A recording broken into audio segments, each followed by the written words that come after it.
I am writing this urgent message because I was once a witch. I lived by the stars as an astrologer and numerologist, casting horoscopes and spells. I lived in the mysterious and shadowy realm of the occult. By means of spells and magic, I was able to invoke the powers of the controlling unknown and fly upon the night winds, transcending the astral plane. Halloween was my favorite time of year, and I was intrigued and absorbed in the realm of Wiccan witchcraft. All this was happening in the decade of the 60s, when witchcraft was just starting to come out of the broom closet. It was during that decade of the 60s, in the year of 66, that a woman named J.K. Rowling was born. This is the woman who has captivated the world in the year of 2000 with 4 books known as the Harry Potter series. These books are orientational and instructional manuals of witchcraft woven into the format of entertainment. These 4 books by J.K. Rowling teach witchcraft. I know this because I was once very much a part of that world. Witchcraft was very different in the 60s. There were a lot fewer witches, and the craft was far more secretive. At the end of that spiritually troubled decade, I was miraculously saved by the power of Jesus Christ and his saving blood. I was also delivered from every evil spirit that lived in me, and I was set free. However, as I began to attend fundamental Christian churches, I realized that even there witchcraft had left its mark. Pagan holidays and Sabbaths were celebrated as Christian holidays. As time went on, I watched the so-called Christian churches compromising and unifying. I also watched with amazement as teachings from Eastern religions and New Age doctrine began to captivate congregations. It was a satanic setup, and I saw it coming. Illuministic conspirators were bringing forth a one-world religion with a cleverly concealed element of occultism interwoven in its teachings.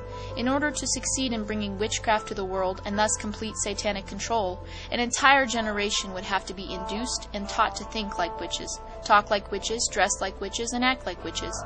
The occult songs of the 60s launched the Luciferian project of capturing the minds of an entire generation.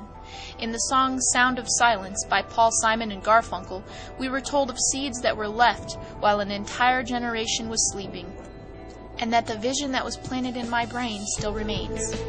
Now it is the year 2000. All of the foundations for occultism and witchcraft are in place.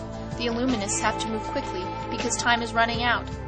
It was the communist revolutionary Lenin who said, "Give me one generation of youth and I will transform the entire world." Now, an entire generation of youth has been given to a woman named J.K. Rowling and her 4 books on witchcraft, known as the Harry Potter series. As a former witch, I can speak with authority when I say I have examined the works of Rowling and that the Harry Potter books are training manuals for the occult. Untold millions of young people are being taught to think, dress, speak, and act like witches by filling their heads with the contents of these books. Children are so obsessed with these Harry Potter books they have left television and video games to read these witchcraft manuals. The first book of the series, entitled Harry Potter and the Sorcerer's Stone, finds the orphan Harry Potter embarking into a new realm when he is taken to Hogwarts, School of Witchcraft and Wizardry. At this occult school, Harry Potter learns to obtain and use witchcraft equipment. He also learns a new vocabulary, including words such as Azkaban, Cirque, Draco, Hermes, and several others. These are real names of devils and demons. These are not characters of fiction. How serious is this? By reading these materials, many millions of young people are learning how to work with demon spirits. They are getting to know them by name. Vast numbers of children professing to be Christians are also filling their hearts and minds, while willingly ignorant parents look the other way. The titles of these books should be warning enough to make us realize how satanic and antichrist these books are. The aforementioned title of the first book, Harry Potter and the Sorcerer's Stone, was a real giveaway. The second book was called Harry Potter and the Chamber of Secrets, while the third was entitled Harry Potter and the Prisoner of Azkaban. Nothing could be more obvious than the Harry Potter books being pure witchcraft and of the devil. This is the oldest con game ever hatched out of hell. As a real witch, I learned about the 2 sides of the Force. When real witches have Sabbaths and meet in a coven, they greet each other by saying, "Blessed be," and when they part, they say, "The Force be with you." Both sides of this Force are Satan. It is not a good side of the Force that overcomes the bad side, but rather it's the blood of Jesus Christ that destroys both sides. High-level witches believe there are 7 satanic princes, and that the 7th, which is assigned to Christians, has no name. In coven meetings, he's called the Nameless One. In the Harry Potter books, there is a character called Voldemort. The pronunciation guide says of this being he who must not be named. On July 8th at midnight, bookstores everywhere were stormed by millions of children to obtain the latest and 4th book of the series, known as Harry Potter and the Goblet of Fire. These books were taken into homes everywhere with a real evil spirit following each copy to curse those homes. July 8th was also the 18th day, 3 sixes in numerology 666, from the witches' Sabbath of Midsummer. July 8th was also the 13th day from the signing of the United Religions Charter in San Francisco. Now we have learned that the public school system is planning to use the magic of Harry Potter in the classrooms, making the public schools centers of witchcraft training. What does God have to say about such books as the Harry Potter series? In the Bible, in the book of Acts, we read the following in the 19th chapter, verses 18 through 20. And many that believed came and confessed and showed their deeds. Many of them also, which used curious arts, brought their books together and burned them before all men. And they counted the price of them and found it 50,000 pieces of silver. So mightily grew the word of God and prevailed. Now let's find out what some children have to say about the Harry Potter series.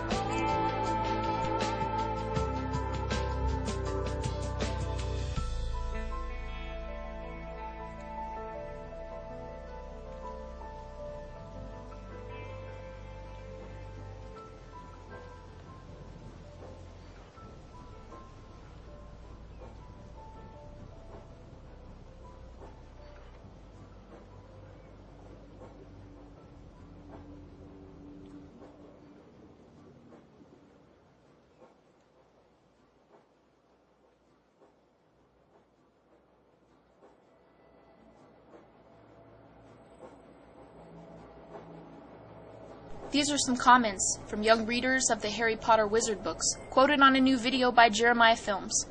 On the video called Harry Potter, Witchcraft Repackaged, Making Evil Look Innocent, author Robert McGee explains, children as young as kindergartners are being introduced to human sacrifice, the sucking of blood from dead animals, and possession by spirit beings. Courts have banned the teaching of Christianity in public schools, but Wicca, which is recognized by the U.S. courts as a religion and given tax-exempt status by the IRS, is taught freely.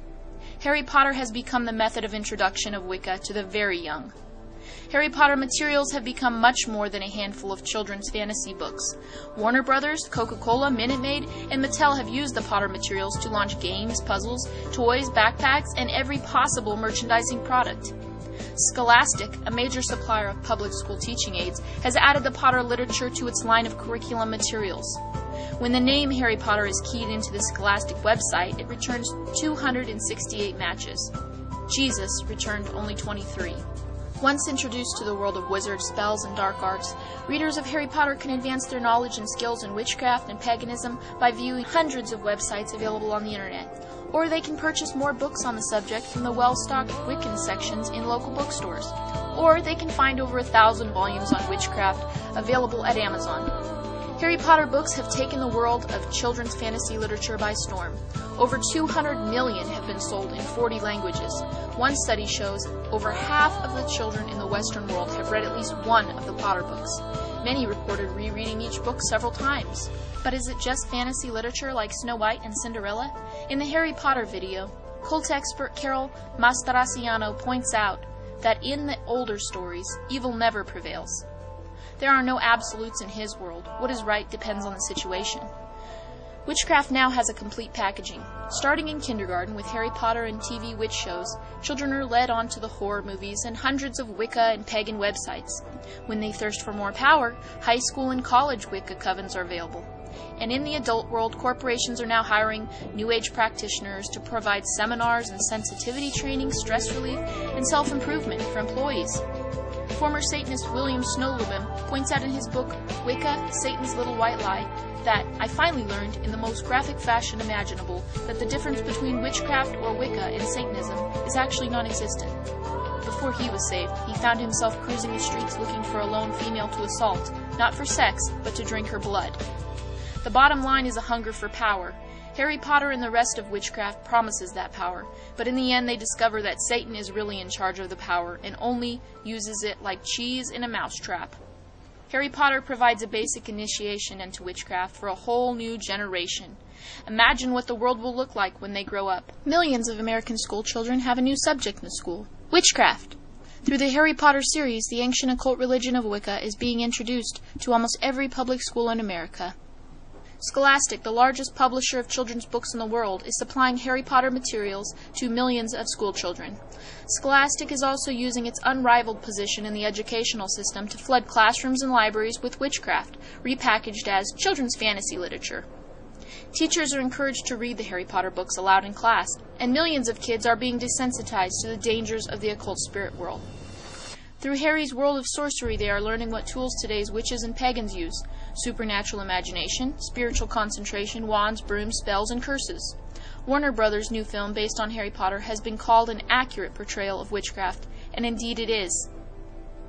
Christian parents have faced a similar problem for years with the teaching of evolution in schools. They have responded by teaching their kids they cannot believe everything they are taught in school.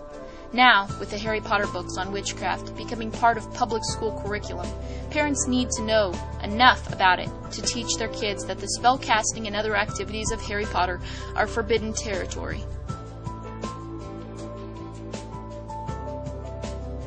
Harry Potter's books are about a young 11-year-old generational wizard who attends the prestigious 1,000-year-old occult boarding school, Hogwarts.